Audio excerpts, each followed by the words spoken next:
Dahil sa isang tip, nalaman ng mga otoridad ang posibleng kinaroroonan ng suspect sa pangahalay sa isang menor de edad sa Rizal. Pinlano ng mga pulis ang entrapment operation. Nagpanggap ang isang asset na bibili ng lupa na pagmamay-ari ni Rodrigo sa Rizal. Yun lang, negative. Walang Rodrigong lumitaw sa kanilang bahay sa Rizal. Pero maya-maya pa, isang video call ang natanggap ng asset. Nang sagutin niya ito, kumpirmado, ang suspect na si Rodrigo ang nasa kabilang linya. Tingin daw ng bahay mo, di ba yun palagi mong tinatanong sa akin? Oh. Oh. Eh, sa magkano ba, anak? Taga saan pa kayo?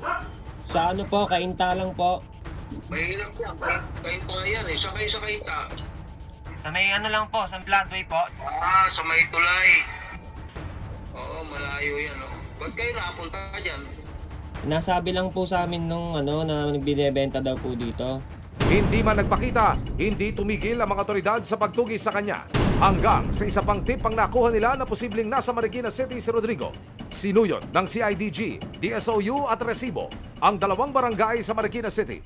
Titignan natin yung bahay na sinend ko din sa messenger natin. Tignan nyo kung meron kayong suspect na yun, tao kayo agad o hinto kayo para tignan nyo mabaigi. Kasi medyo dito na yun eh. Makalipas ang ilang oras na pag-ikot, wala pa rin ang hinahanap na suspect. Pero sa tulong ng social media, natunto ng address ng live-in partner ni Rodrigo. Dito na lumitaw ang posibleng kinaroroonan ng matanda.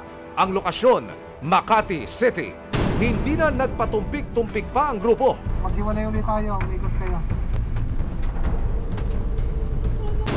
Ito sir, pati itong ito yan o. Nilooban dito yo. Sir, ito yan sir. Pare, sa libong naman, lapitan mo na agad yun. Galing ako sa loob. Positive, lagi, ipinto, paupahan. Para lahat. Yamate. Yamate.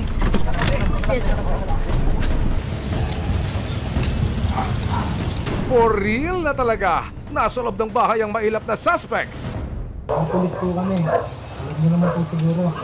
Taga-CIDG po kami. Huwag na po tayong gagawa ng hindi maganda. Hindi ako nakatayo eh. Ang suspect natuklasang na-stroke noong nakaraang taon. Opo. Alam nyo naman siguro naging kaso niya. Nandito po kami upang arestuhin po kayo sa bisa ng warrant of arrest na ibinaba ng Family Court, Court Judicial Region, Branch 18, Cainta, Rizal po.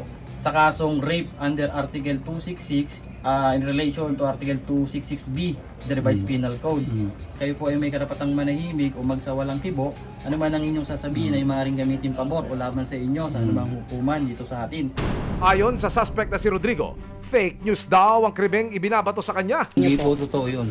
Mamatay na ako, tsaka ng Diyos, hindi ako talaga nagpiyansa nga ako, tapos nung hearing ko ng February, hiningan ako ng 200,000 damage per issue raw. Wala akong ibayad. Patunayan naman talagang hindi ako ng rape.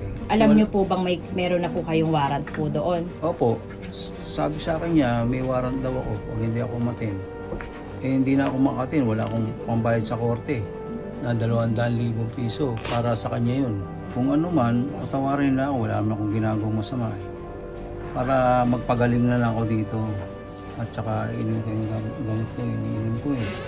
Mahal ang gamot ko eh. Pag naubos yan, wala nang bibili ng gamot sa akin. Tsaka pag humiga ako sa ganyan simento, iba pakiramdam ko. Nanginginig yung katawan ko. Pineperahan lang daw siya ni Beth, kaya siya sinampakan ng kaso. Hanggang sa nagkasakit ako, pinakulong niya ako. Hanggang sa hindi na ako mati ng hearing kasi nga 200,000. Sabi niya, damage per issue raw. Mari naman itong itinanggi ni Beth. Wala akong hinihinging pera sa kanya. Alam ko wala siyang pera. Anong hihingin ko sa kanya? At kung ako man hihingi, hindi 200,000 lang. Yung akusado na to, kung saan kasi nagtago ito gawa ng inilabas na warrant of arrest ng Branch 80 ng Cainta Rizal sa kasong rape, object rape at assault. Sa tulong na rin ng e-warrant system ng PNP, madali nating nakita yung address ng kinakasama nito o yung live-in partner nito. At nang binuksan din natin yung e-rogue, doon natin nalaman na mayroon pa pala siyang kaso na acts of lasciviousness. Wala naman pong kriminal o gumagawa ng karumal-dumal na kasalanan na aamin siya. Walang magnanakaw o walang mamamatay tao na aamin na gano'n ang kanyang ginagawa. Sa pagkakadakip sa suspect, makakapag-move on na raw ang pamilya ni Karina at umaasang mabilis na gugulong ang hustisya para sa kanya. Mabuti sa kanya yun. Tama sa kanya yun. At gusto ko, habang buhay na siyang magdusa sa kulungan. Tama siyang makulong ng habang buhay kung habang buhay. Pagdusahan niya, ginawa niya yun eh. Kasalanan niya, panagutan niya.